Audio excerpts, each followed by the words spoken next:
Good morning সবাইকে। আজ হচ্ছে ফ্রাইডে, এখন বাজে সকাল 7টা। এত সকাল সকাল কেন উঠলাম সবটা বলবো, আগে পুরো ভিডিওটা দেখো। সকাল সকাল উঠে ফ্রেশ হয়ে ব্রাশ করে নিলাম, কারণ আজকে আমার এক্সাম আছে।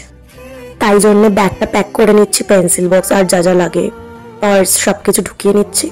তারপরে আমি ব্যাগটাকে প্যাক করে নিজেও রেডি হলাম তাড়াতাড়ি করে, কারণ কি আমাদের সিট পড়েছে স্কটিশ চার্চ কলেজে, আর আমার বাড়ি থেকে স্কটিশ চার্চ কলেজ অনেকটা।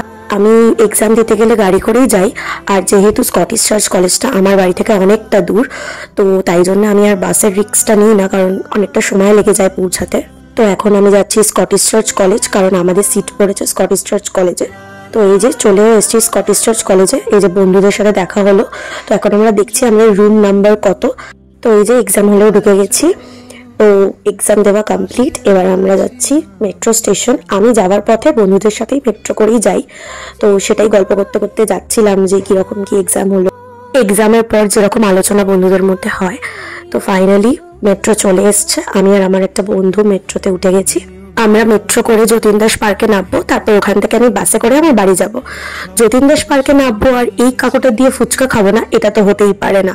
যতীন দাস পার্কের সামনে এই কাকুটা যে ফুচকা নিয়ে বসে আমার সবচেয়ে বেস্ট লাগে।